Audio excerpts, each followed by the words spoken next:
She knows herself so well because of the work she's done, and she will beam that message to you from your loved one because she has triumphed over any tragedy.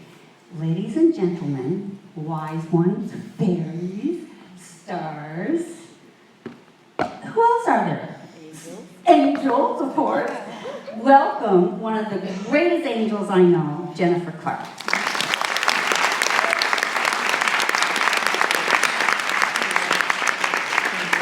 Hello, everyone. I always have to correct a bit about how people perceive me. In the traditional sense of mediumship, I was trained old school. I started 20 years ago. Spiritualist mediums, they're a very specific kind of person. I am not a medium, so why am I on stage? I am a messenger.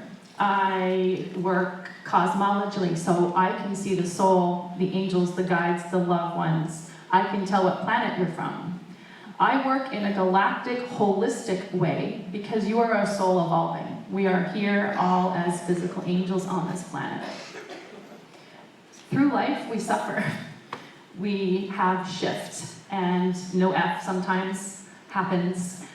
So people call me a cosmic shift disturber because my training, I've got a lot of training. I'm not going to go into that. Please go to my website. I've got it at the Wazoo. I've had the pleasure of studying all over the world. When my friends were single and out off to Jamaica, Cuba, drinking and dancing, I was studying and learning.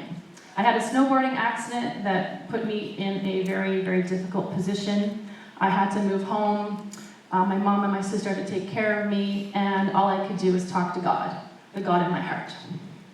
And from that birthed a career of 20 years, 8,000 readings, TV show, radio show, best-selling author, hundreds of workshops.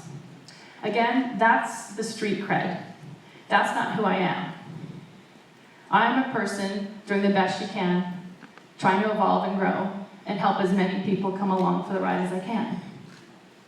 We're all in the same boat. Ram Dass said, we're all walking each other home. And that's actually the tagline of my Ottawa Soul Sisters networking group. No matter if you're wearing Prada or Payless, we're all walking each other home. Because life and death is going to happen to all of us. We're not here to have perfect lives. If we were, we would have been to Venus or, some other Arcturus or some other cooler planet. Earth School is beautiful, it's evolving, it's growing. We have many interesting geopolitical happenings right now. As a former poli-sci person, I'm like, wow. I waited for the cosmic shift for this. In 2012, I said, oh, I'm not doing my taxes. 2012, I said, oh, they're coming. I'm off the planet. Take me. I'm ready. It's 2017. Have some back taxes to do. I'm kidding. I've done that. I want to know. And I'm like, wow, so why are we here? Why are we supporting each other, evolving and growing? Again, I think that the planet needs for us to become, inspired, empowered, evolved, godlike, God-women, whatever your perception is of that, to really serve humanity. So as Lily said, I've helped a lot of people. I've read a lot of you in the audience. I call them spirit readings because for me, it's just who's in your team, who shows up, could be your soul, could be your angel, could be all of the above. So I see a team of people. I just don't ever see one anything. And I wish I had John's talent. I am not an evidentiary medium. Let me just be clear. I see a holistic picture of people to empower them and inspire them. As a human being, many of you know my story. I lost my sister. If Ethan, we can put my sister's picture up. 5 months ago. She had cancer for the last 5 years and succumbed to it January. I threw it, my mom, my family, and I threw everything we had at her. We're very well connected in this community. We're very well trained ourselves. We brought in the best, did the best for her. And in that transition, and I'm speaking to you to share her story only because those of you who are here, you have a grief of a kind. You have suffered a loss of a kind. Whether you've lost a brother, a sister, a marriage, a body part to cancer, a friend, a job, grief is encompassing. In my case, it was personal. And it really affected my work because people come to me to help them survive a cancer. People come to me to say, can you go to my hospital to help my mom transition with grace and joy? Here I am, the person I loved most, second to my son, in need, and she was teeter-tottering. It was a very powerful experience that I can't share in 10 minutes, and I'll do my best I can to capitalize this for you. My sister had a choice to stay or go. And of course, you know what I was rooting for. I literally was in that hospital room. We were in the hospital since August 2016, living full-time, practically in ICU. I have a business, I have a child, I have a husband who suffered greatly. We had 24-hour care around her, pulling her back to life, demanding she come back to life. And she'd come out of ICU into intubation and say, oh, these doctors are crazy, I'm not dying. And she'd give us some very powerful experiences that showed us, hey, I'm still here. But the last 3 days of her life, we knew there was a shift. And I didn't accept it, I didn't want to hear it, I didn't want to believe it, because I wanted my sister to stay. She's a single mom of 2 twin girls, and I didn't want 7 years of their lives to be without a mom. And I knew I could do it. I knew I could pull her from the brink. Here's the trick about knowledge and skill. Divine will always trumps. Free will always trumps that. So, despite throwing every mojo, magic, crystal, person, shaman, angel, everything we had, and when she flatlined, and then, this is the truth, I fully believed I could pull her back. And I actually said out loud to the nurse who was pulling her plugs, I got this, she's coming back. I was pulling an Anita Morjani move, right? Dying to be me. We read that book to her, I read that book, I said, I got this. I don't have nothing. Penny and her spirit and her God and her faith and whatever else that she had to sort of work with decided that she was better off there, which really ticked me off. Still does. I'm an executive of her estate. My life has changed. It has shattered, woken me up to my faith. I have to explain to her kids things like, what can I do? They're 10 now. They live with a dad, bless his heart, and a mom in a house that they don't really know, in a neighborhood somewhere else. So how can this be right? How can this be right when your son or daughter died? How can this be right when your friend died in an accident? How can this be right for you and your loved one when someone was taken from you unexpectedly and there is no real prepared for death?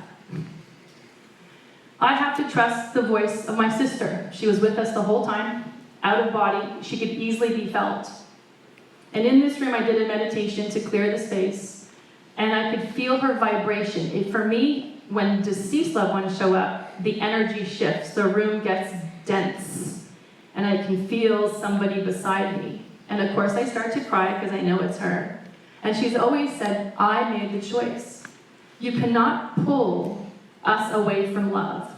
There's a huge light right now in front of me, and this is how she explains it. When you get to that point of seeing perfect and total love, Mother Hubbard would leave the 10 kids alone in the shoe and not worry one iota how they're doing. And I'm like, how? How can this be? Trust. I want her back. I want her here. Trust. I am where I'm supposed to be. I am happy. I am free. And knowing the work I do with the shaman training I have for death and dying and, doing death rites as I do, there are levels of death and dying in heaven, but most people get there. And if they don't, they'll have guides and angels supporting them back on. So I tell you, light candles. I tell you, pray for your loved ones. Send positive energy their way. They'll need it. Good or bad, right or wrong, they'll just amplify whoever and wherever they are. But know that there is another side. I've seen it too many times. I've experienced it too many times. There is something else out there beyond ourselves. And grief is a very dark energy. It looks like black slick oil. When a very powerful person experiences grief, they can actually be destabilized. Their whole lives can change and get off kilter. Healing for grief is my passion now, is to share the story of my sister, to say, hey, she made the conscious choice to stay there. She had children she loved. She didn't like her ex. She didn't like her ex's wife. Knowing my sister's attitude and personality, I know she made a very conscious and aware choice for some good reason. And I have to trust that. So I'm offering that story to you simply to say, whatever tragedy happened to you, trust there is a plan, there is a purpose to their experience. Trust that there's something greater that can be birthed out of it. We talked about Angie and Mordani in the story of Dying to Meet, and I said, you need to be on stage. I want you to recover from this and come on stage and be with me. I got the street cred, you just show up and tell the story. I haven't had a near-death experience, you come along. But guess what? The prayer was answered in a different way. She is here on stage with me now. She is here with all of you, trying to tell you that love never dies.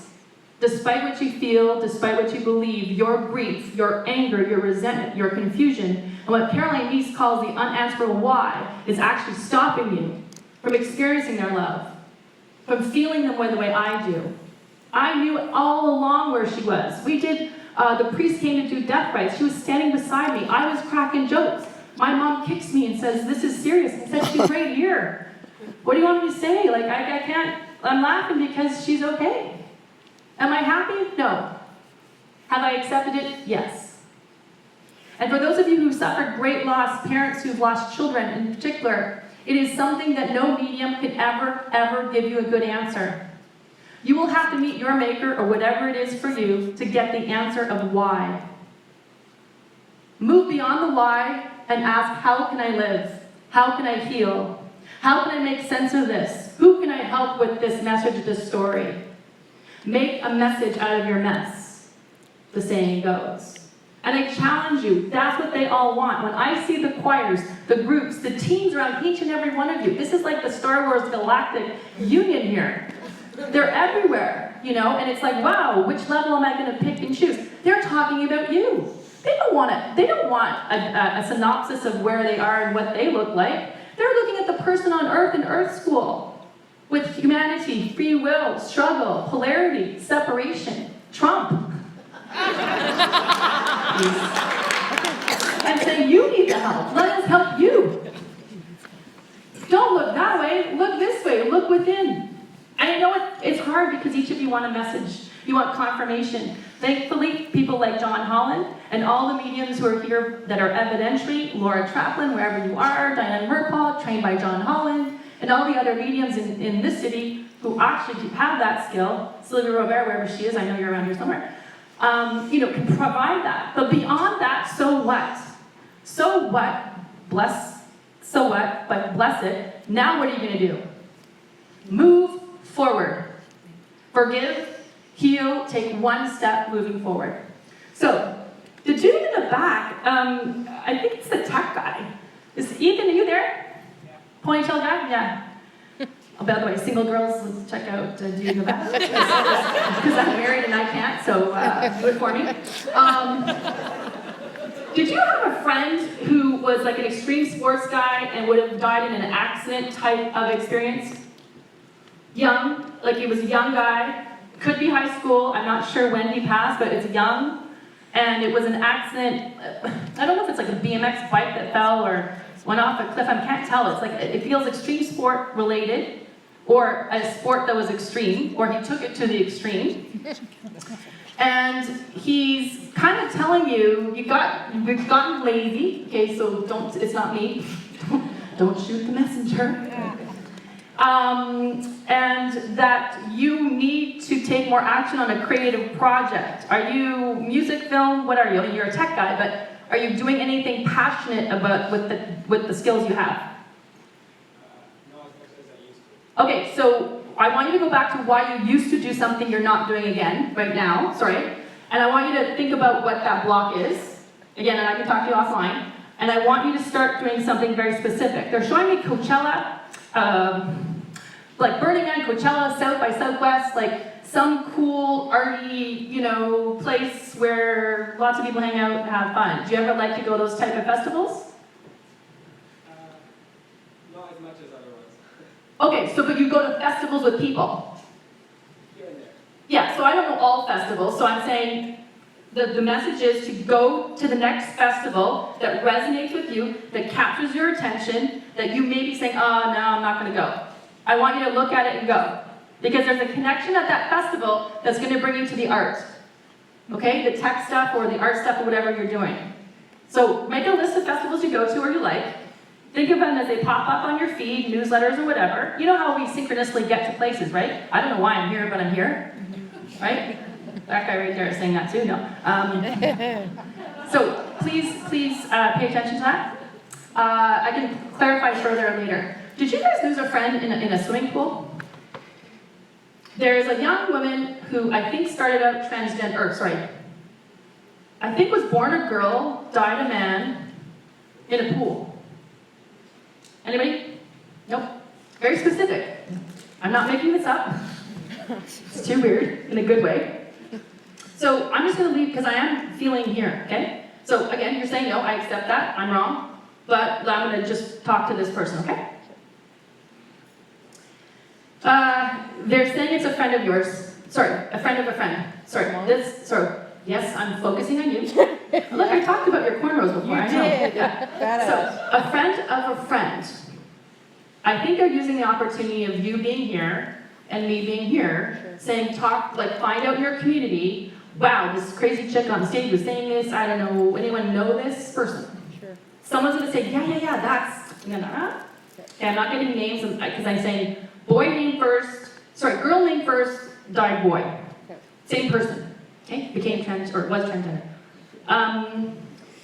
They're asking you to pass the message along. There's a lot of grief in your community. I don't know what that means. A lot of grief, okay? So this person that represented your community would have been well known if you start asking, who does this sound like? Ottawa's a small town, right? Would you agree? Yeah. I've only been here 5 years, but okay. Well, still 5 years. It's a small, I've been here all my life. It's a small town. Okay. Tell them that this presence came through to empower the community to have fun again. The death was shocking to this group. I think there was multiple people in the pool, people were swimming, pool party, whatever. I don't think anything wrong happened, except she had a seizure, stroke, I feel boom, and she drowned, and they had to call 911. So a bunch of young people having a complete and total shock, complete mind, blowing moment, and all feeling, of course, guilty that they couldn't get this person revived. This person is trying to come through, because I think it's mainly you though, that has a connection to those friends, that group, to tell them that he, however she's perceived, is, so you know this? No. I'm Okay. following your story. Oh yeah, okay, no, I'm just wondering, did you figure it out? Girl named Yes, boy named exactly. male. Yeah, but I see spirit as neutral. My soul is male, but my body isn't. But that's okay. Okay.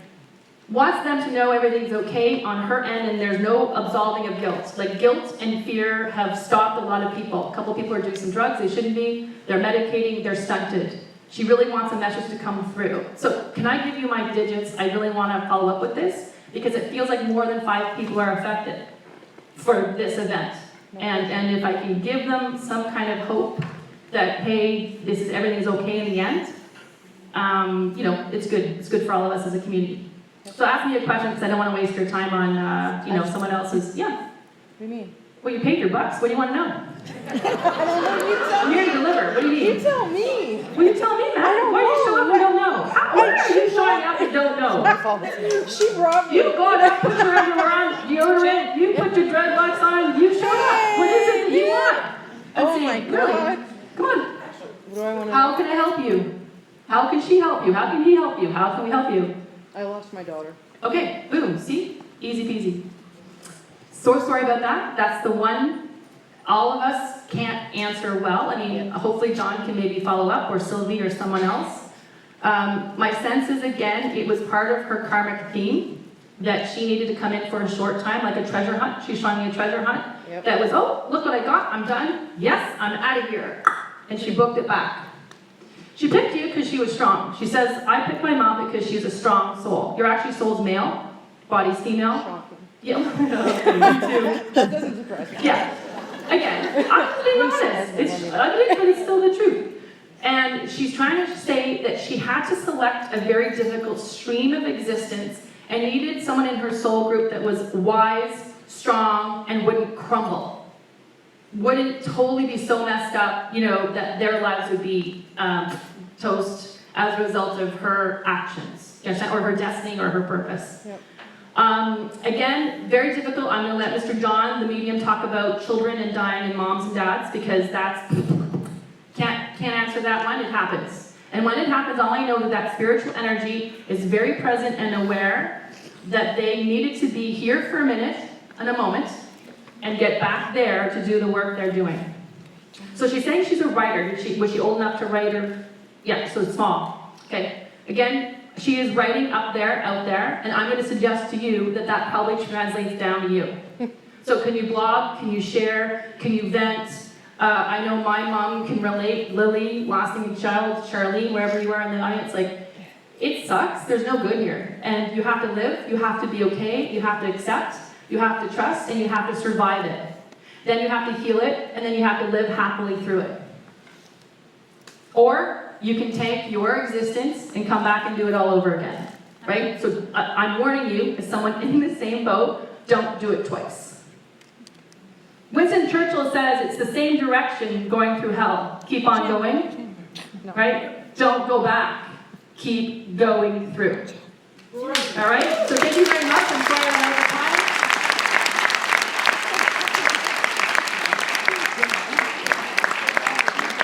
Wonderful job, Jennifer. Thank you. And as you all know, it's not a job for Jennifer. Just one thing. Are you planning on starting